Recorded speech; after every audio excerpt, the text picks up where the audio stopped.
గురుగారు. శ్రీమాత్రే నమః. మేషాది ద్వాదశ రాశుల యొక్క ఫలితాలు మనం ఈ విశ్వావసు సంవత్సరంలో తెలుసుకోబోతున్నాం. ముందుగా ప్రేక్షకులందరికీ, సనాతన ధర్మ బంధువులందరికీ మీకు కూడా శ్రీ విశ్వావసు సంవత్సర ఉగాది శుభాకాంక్షలు. ధన్యవాదాలు. శ్రీ గురుభ్యో నమః. శ్రీమాత్రే నమః. విద్యుద్ధామ సమప్రభాం మృగపతి స్కంధస్థితాం భీషణాం కన్యాభిక్కరవాలకేట విలసదస్తావిరా సేవితాం హస్తైశ్చక్ర గదాసికేట విశికాంశ్చాపం గుణం తర్జనీ బిభ్రాణాం అనలాత్మికాం శశిధరాం దుర్గాం త్రినేత్రాం భజే. శ్రీమాత్రే నమః. శ్రీ గురుభ్యో. గురుగారు, చాలా మందికి ఏ రాశి అనేది తెలియదండి. నక్షత్రం చాలా మందికి ఐడియా ఉండదు, ఏ రాశో తెలియదు. మరి మా జాతకాలు మేము ఎలా చూసుకోవాలండి?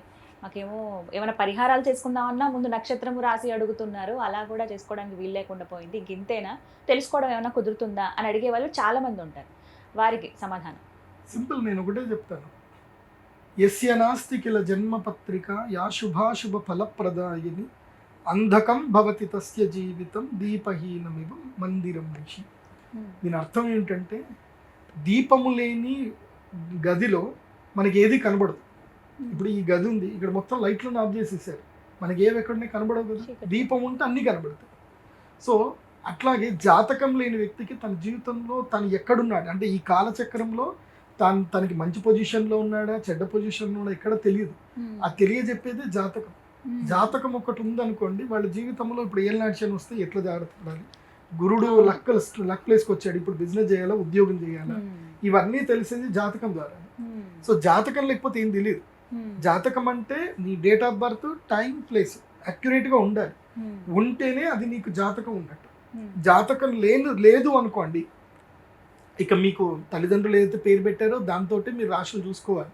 జాతకం లేదు అంటే, ఒకవేళ మీ date of birth, time, place ఉంది, మీరు సింపుల్గా నా వెబ్సైట్ విజిట్ అవ్వండి, pradeepjoshi.com వెబ్సైట్ విజిట్ అవ్వండి. అక్కడ మీకు హోరోస్కోప్ డీటెయిల్స్ ఉంటాయి. మీ date of birth, time, place enter చేసి సబ్మిట్ చేస్తే మీ జాతకం మీకు PDF రూపంలో వస్తుంది. సో అక్కడ మీ జన్మ నక్షత్రము, జన్మ రాశి ఉంటుంది.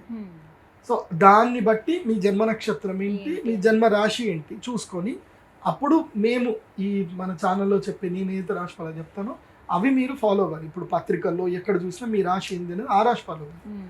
జాతకం ఉండి నంబర్ 1 ప్రిఫరెన్స్ ఏంది అని అంటే కనుక date of birth, time, place మీద వచ్చేదే ఒరిజినల్. అది లేదు అన్నప్పుడు, ఇప్పుడు నీ పేరు రాము అనుకో, పేపోరారి చిత్తా నక్షత్రం తులారాశి అవుతుంది. నీ పేరు శ్రీనివాసు అనుకో, అది కూడా చిత్తా నక్షత్రము తులారాశి అవుతుంది. లేదంటే దాక్షాయిణి అని పేరు పెట్టుకున్నారు, భూదాబాడ, పూర్వాషాఢ, సో పూర్వాషాఢ నక్షత్రం అవుతుంది, మకర రాశికి వెళ్ళిపోతుంది. సో ఇట్లా మీ యొక్క రాశిని ఏది తెలుసుకోవాలంటే పేరు బట్టి చెప్పే రాశి 100% అయితే ఫలితాలు ఇవ్వదు. జన్మ నక్షత్రం అంటే పుట్టిన సమయంలో ఉన్న నక్షత్రము, రాశి మాత్రమే మోస్ట్లీ 80% యాక్యురేట్గా ఉంటుంది. అండ్ వన్ మోర్, రాశి ఫలాలు జనరల్ ప్రెడిక్షన్స్ అందరికీ ఇవి వర్తించవు. క్లియర్గా చెప్తున్నాను, రాశి ఫలాలు జనరల్ ప్రెడిక్షన్స్ అందరికీ వర్తించవు. నీకంటూ నీ ప్రత్యేకమైన దశ, అంతర్దశలు ఉంటాయి, అవి మాత్రం నీకు మాత్రం వర్తిస్తాయి 100%. రాశి ఫలాలు జనరల్ ప్రెడిక్షన్ అంటే అప్ టు 60 to 80% యాక్యురేట్గా ఉంటాయి. 60% అయితే కన్ఫర్మ్, 80% వరకు కొంతమందికి యాక్యురెన్సీ ఉంటుంది. కానీ నీకు 100% 80 to 100% యాక్యురెన్సీ రావాలి అని అంటే దశాంతర దశలు తెలుసుకోవాలి. సో ప్రతి ఒక్క వ్యక్తికి దశాంతర దశలు డిఫరెంట్గా ఉంటుంది. ఇప్పుడు మీరున్నారు, మీ అక్క చెల్లెలు ఉన్నారు, మీరందరూ ఇంట్లో ఒకే ఆర్థిక పరిస్థితుల్లో అందరూ ఒకే ఇంట్లో ఉంటున్నారు. కానీ అందరికి ఎవరి అదృష్టం వాళ్ళది, ఎవరి నాలెడ్జ్ వాళ్ళది, ఎవరి యోగాలు వాళ్ళవి. ఒకే ఇంట్లో ఉండే ఆడపిల్లలు, ఒక ఆవిడ తక్కువ చదువుకొని ఉండి పెళ్లి చేసుకున్న తర్వాత ఆవిడకి అదృష్టం రావచ్చు, ఒక ఆవిడ బాగా చదువుకొని జీవితాంతం ఉద్యోగం చేస్తూనే ఉండొచ్చు. చదువున్నంత మాత్రాన అదృష్టం వస్తుందని లేదు, చదువు లేనంత మాత్రాన దురదృష్టం అవుతారని లేదు. సో అదృష్ట దురదృష్టాలు చదువు మీద, స్కిల్ మీద పనిచేయవు. స్కిల్ అనేది జస్ట్ ఏదో బూస్టప్ చేయడానికి పనిచేస్తుంది తప్ప ఎంత స్కిల్ ఉన్నా అదృష్టమే పనిచేస్తుంది. లైక్ ఎగ్జాంపుల్ చెప్పాలంటే రజనీకాంత్ గారు, ఆయన్ని నార్మల్ వ్యక్తి చూస్తే ఆయన స్వయంగా చెప్పారు, నేను ఒక గుళ్ళో కూర్చున్నప్పుడు నన్ను బిచ్చగాడు అనుకొని ఒక ఆవిడ డబ్బులు వేసి వెళ్ళింది, అప్పుడు నేను నవ్వుకున్నాను, దేవుడు గనక నాపైన అనుగ్రహం చేసి ఉండకపోతే నేను సినిమా స్టార్ అని తెలియదు. ఒక నార్త్ గుడిలో కూర్చున్నప్పుడు, నార్త్ ఇండియాలో గుడిలో కూర్చుంటే ఆమె గుర్తుపట్టుకుని డబ్బులు వేసి వెళ్ళిపోయింది. సో ఇది నా పరిస్థితి. ఆయన అహంకారానికి వెళ్ళా, అది తిట్లే. సో భగవంతుడు నన్ను ఇట్లా కరుణించాడు అన్న ఒక పాజిటివ్నెస్లో ఆయన గొప్పవాడు. ఆ గొప్పతనం అనేది అందరికీ రాదు. అలాంటి బుద్ధి, అలాంటి విచక్షణ ఉంటే తప్ప దేవుడు అదృష్టాన్ని ఇవ్వడు అందరికి. రూపము, యవ్వనము, గుణము, సద్గుణం కాదు. అదృష్టం అనేది భగవంతుడు ఇవ్వాలి. అది ఇస్తే అది ఎవరికి ఇవ్వాలో వాళ్ళకే ఇస్తాడు. దానం ఎవడు చేస్తాడో, ఎవరికైతే ఇచ్చే గుణం ఉంటుందో, ఎవరికైతే పంచే గుణం ఉంటుందో వాడికే భగవంతుడు అదృష్టాన్ని ఇస్తాడు. ఊరికే అందరికి ఇవ్వడు. సో కాబట్టి జాతకం చాలా ఇంపార్టెంట్. ఇప్పుడు నేను రాశిఫలాలు చెప్తాను, కానీ చెప్పేటప్పుడు మీరు జాతకం లేకుండా మీ ఇష్టం వచ్చినట్టు మీ పేర్లతో చెప్పుకొని గురుగారు కరెక్ట్ చెప్పలేదు, అన్ని రాంగ్ వెళ్ళిపోతున్నాయి అనుకుంటే అది మీ పొరపాటు, నా పొరపాటు కాదు. సరిగ్గా సరి చూసుకుని ఎవరి రాశి ఏదో నక్షత్రం ఏదో చూసుకుంటే తెలుస్తుంది, సరిపోతుంది. ఈ విశ్వావసు నామ సంవత్సరంలో వృశ్చిక రాశి వారి జాతక ఫలితాలు ఏ విధంగా ఉన్నాయో తెలియజేస్తారా? శ్రీ గురుభ్యో నమః. శ్రీమాత్రే నమః. విశ్వావసు నామ సంవత్సరంలో వృశ్చిక తేలు రాశికి ఆదాయ వ్యయాలు ఎలా ఉన్నాయి చూద్దాం. వృశ్చిక రాశి ఆదాయం 2, వ్యయము 14. అంటే 2 రూపాయలు సంపాదిస్తే 14 రూపాయలు ఖర్చు అవుతాయి. అంటే నీ జేబులో నుంచి డబ్బులు చాలా పోతాయి. రాజపూజ్యం 5, అవమానం 2. మెచ్చుకునే వాళ్ళు ఎక్కువ ఉన్నారు, తిట్టే వాళ్ళు తక్కువ ఉన్నారు. ఇది బాగానే ఉంది. వృశ్చిక రాశి వారికి ఈ సంవత్సరం ఏమైపోతుంది అని అంటే, మీకు ఈ సంవత్సరము అష్టమ గురుడు వచ్చాడు. అష్టమ గురుడు అంటే ఏంటంటే చెప్పాను కదా, జుర్రేస్తాడు, మొత్తం లాగేస్తాడు. అష్టమ గురుడు అష్ట కష్టాలు ఇస్తాడు. బాగా గుర్తుపెట్టుకోండి. ముఖ్యంగా మీరు ఎక్స్పెక్ట్ చేయరు మీ జీవితంలో ఇది జరుగుతుంది అని చెప్పి. ఈ విధంగా కూడా డబ్బులు పోతాయా అని అనిపిస్తుంది. ఇట్లా కూడా నష్టపోవచ్చా మనుషులు అని అనిపిస్తుంది. అలా నష్టపోతారు వృశ్చిక రాశి వారు. వీళ్ళకి పంచమ స్థానం లోపలికి శని వచ్చాడు, అష్టమ గురువు వచ్చాడు. పంచమ శని ఏం చేస్తాడు అంటే, పిల్లల చదువుల మూలకంగానో, పిల్లలు చేసిన కొండ పనుల మూలకంగానో డబ్బులు పోతాయి. మీ పిల్లాడు లాస్ట్ టైం ఒకసారి ఇలాగే ఒకళ్ళు జరిగింది. నా క్లయింటే, వాళ్ళు ఒక మంచి ఉన్నత స్థాయిలో ఉండే క్లయింట్.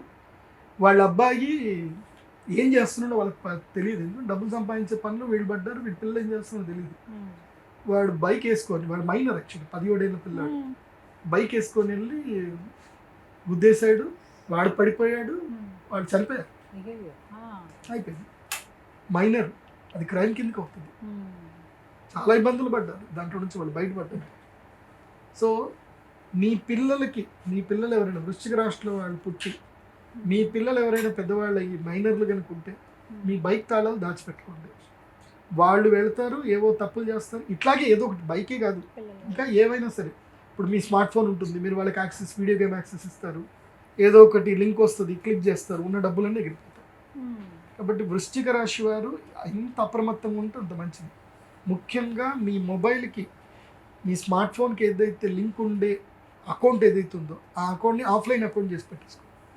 మీ డబ్బులు సట్టని ఎగిరిపోతాయి. మీకు ఎట్లా ఎగిరిపోయినా కూడా మీకు తెలియదు చెప్తున్నా. తర్వాత పోలీస్ స్టేషన్ పోయినా, ఎక్కడ పోయినా వాళ్ళు కంప్లైంట్ రిజిస్టర్ చేసుకుంటారు, మేము చూస్తామని చెప్తారు.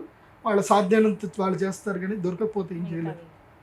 ఎందుకోసమంటే సైబర్ క్రైమ్లు బాగా పెరిగిపోయాయి. మెయిన్గా నేను వృశ్చిక రాశి వారికి చెప్పేది ఏంటంటే, మీరు ఈ సంవత్సరము నా దగ్గర ఏమీ లేదు అని ఇంతే చెప్పండి. లేదు అని చెప్పకపోయే బదులు, ఏమోరా చూద్దాం, ఎవరైనా డబ్బులు అడిగారు, చూద్దాం, మళ్ళీ రేపురా, ఎల్లుండిరా, ఇలా చెప్పాలి తప్ప ఇంకేమీ అసలు డబ్బులు ఇవ్వడాలు ఇవేం చేయకూడదు. ప్లస్ మీ మొబైల్లో అనాథెంటికేషన్ యాప్స్ ఏమున్నా అన్నీ డిలీట్ చేసేయండి. ఈ సంవత్సరం వృశ్చిక రాశి వారు అప్పులు చేయకూడదు, అప్పులు ఇవ్వకూడదు. అది ఎంత గొప్పదైనా సరే అప్పులు చేయకూడదు, అప్పులు ఇవ్వకూడదు. నేను ఒకటి చెప్తున్నా, అప్పు అనేటువంటిది జీవితంలో ఎలాంటిదంటే, నువ్వు నదిలో ఈదేటప్పుడు బండ కట్టుకున్నట్టు. నీకు ఇప్పుడు నువ్వు చెరువులో ఈత్తున్నావు, బండ కట్టుకున్నావు, నువ్వు ఈత్తానే ఉండాలి. ఈదడం ఆపేవంటే మునిగిపోతావు. బండ ఏం చేస్తుంది, ముందుకు పోనీయదు, నువ్వు ఈత్తూనే ఉండాలి. సో నీ అప్పు కూడా నీ జీవితం అంతే చేస్తుంది. కాబట్టి వృశ్చిక రాశి వారు ఈ సంవత్సరం be cautious about the cyber frauds and links. And మీ యొక్క డబ్బులు చాలా నా దగ్గర ఏం డబ్బులు లేవు అన్నట్టుగానే ఉండండి, ఉన్నాయి కూడా మర్చిపోండి. అవి బ్యాంకులో ఎఫ్డి వేసేసేయండి, మర్చిపోండి అంతే. ఇంకా దేని జోలికి వెళ్ళకూడదు. ఈ సంవత్సరం ఎట్లుండాలంటే వృశ్చిక రాశి వారు తిన్నామా పడుకున్నామా తెల్లారిందా ఇంతే. ఉద్యోగం చేస్తూ వెళ్ళాలి, కొత్త వ్యాపారాలు కొత్త జోలికి వెళ్ళకూడదు. ఒకవేళ ఏది ఉన్నా సరే నిమ్మకు నీరెత్తినట్టుగా ఉండాలి. సింపుల్ వేలో నీకెంత నాకెంత, ఎగ్జిట్ ప్లాన్ లేకుండా ముందుకు వెళ్ళకూడదు. బాగా గుర్తుపెట్టుకోండి. పిల్లల విషయంలో చాలా జాగ్రత్తగా ఉండండి. వృశ్చిక రాశి వారికి తమ సంతానం వల్ల కానీ తమ తల్లిదండ్రుల వల్ల కానీ వాళ్ళకి ఇబ్బందులు వచ్చే అవకాశం ఉంటుంది. తప్పకుండా హెల్త్ ఇన్సూరెన్స్ తీసి పెట్టుకోండి వృశ్చిక రాశి వారు, ఫ్యామిలీకి మొత్తం కూడా అవసరం. వీరు కూడా మహాలక్ష్మి గారి యాగం చేస్తే మంచిదా అండి? అమ్మవారి వీళ్ళ మహాలక్ష్మి యాగం కన్నా సెల్ఫ్ డిఫెన్స్ చేసుకోవడం చాలా ముఖ్యం. యాగం చేసుకోవాల్సిందే, కాకపోతే డిసిప్లిన్, సెల్ఫ్ డిసిప్లిన్ చాలా ముఖ్యం. ఇప్పుడు ఈ అనురాధ నక్షత్ర జాతకులు ఉంటారు, వీళ్ళు అయినోళ్ళకి కానోళ్ళకి అందరికి హెల్ప్ చేస్తారు, కానీ వాళ్ళకి టైంకి ఎవ్వరు వాళ్ళకి హెల్ప్ చేయరు. అనురాధ నక్షత్రం. జ్యేష్ఠ నక్షత్రం ఉంటారు, వీళ్ళు ఎంత ప్రగల్భాలకు పోతారు, అన్నీ చేస్తారు. వీళ్ళు చేసి నేను తప్పు చేస్తే ఎవరు చూడట్లేదు అనుకుంటారు, కానీ దొరికిపోతారు. సో జ్యేష్ఠ నక్షత్రం కానీ అనురాధ నక్షత్ర జాతకులకు నేను చెప్పేది ఏంటంటే కామ్గా ఉండండి. మెయిన్గా ఏంటంటే ఈ మెయిన్గా ప్రతి గురువారము పూజ్యశ్రీ గురు రాఘవేంద్ర స్వామి దేవస్థానం కానీ, లేదంటే మన మేడం గారు గీతాంజలి గారు చాలా టెంపుల్ టూర్స్ చేశారు. ఇక్కడ కురువాపురం కూడా చేసినట్టున్నారు కదా, కురువాపురం టెంపుల్ టూర్ చేశారు. కురువాపురంకి వెళ్ళండి, దత్తాత్రేయ స్వామి క్షేత్ర దర్శనం చేసుకోండి. గాణగాపూర్కి వెళ్ళండి, లేదంటే పిఠాపురం వెళ్ళండి, దత్తాత్రేయ స్వామి వారి క్షేత్రాలు చేయండి. చాలామంది గురువారం అనేసరికి ఎక్కడికో పోతారు, అది మన ప్లేస్ కాదురా నాయన. మన ప్లేస్లో గురువారం మనం పోవాల్సిన ప్లేస్ ఏంటంటే, ఇది మన గురువారం మనం పోవాల్సింది పూజ్యశ్రీ గురు రాఘవేంద్ర స్వామి వారి దేవస్థానం, లేదా దత్తాత్రేయ స్వామి వారి దేవస్థానం, లేదా దక్షిణామూర్తి దేవస్థానం. ఇవి మన దేవస్థానాలు. మీకు ఏదో దిక్కుమాలలో ఒక సినిమా తీసేసి ఇక శరణం శరణం అంటే మీరు కూడా శరణం అనుకుని పోతున్నారు. అవన్నీ దుర్మార్గులు, అవన్నీ కావు, అర్థం చేసుకోండి. సనాతన ధర్మం గొప్పది. ఒక మహావృక్షం వదిలేసి ఒక గంజాయి చెట్టు చుట్టూ తిరుగుతా అంటే అది మీ దుర్మార్గం. ఎందుకోసం అంటే గంజాయి నీకు క్షణకాలంలో ఆనందాన్ని ఇస్తుంది, కానీ సనాతన ధర్మం మహావృక్షం నీకు కమ్మటి పండ్లు ఇస్తుంది. కమ్మటి ఆరోగ్యాన్ని ఇచ్చే పళ్ళు కావాలా, లేకపోతే మత్తెక్కిచ్చే గంజాయి కావాలి, అది నీ ఇష్టం. అది కూడా చెట్టే, గంజాయి అంతే, గంజాయి చెట్టు. కాబట్టి గురువారం గంజాయి చెట్టు దగ్గరికి వెళ్ళొద్దు. గురువారం ఎక్కడికి వెళ్ళాలి అని అంటే అశ్వత్థ వృక్షం దగ్గరికి వెళ్ళాలి, మేడి చెట్టు దగ్గరికి వెళ్ళాలి. అది బాగా గుర్తుపెట్టుకోండి, జీవితాన్ని చేస్తుంది. వృశ్చిక రాశి వారు ఈ సంవత్సరం ఎంత గురుధ్యానం చేస్తే అంత మంచిది. ఒక మంచి గురువుని సేవించండి, దేవాలయాలు వెళ్ళండి, దేవాలయాల్లో క్లీనింగ్ చేయడం అవన్నీ కూడా పని చేయండి. శారీరక శ్రమ ఎక్కువ చేయగలరు వృశ్చిక రాశి వారు. ఎంత శారీరక శ్రమ చేస్తే ఈ సంవత్సరం అంత మంచిది. చక్కగా వివరించారండి, ధన్యవాదాలు.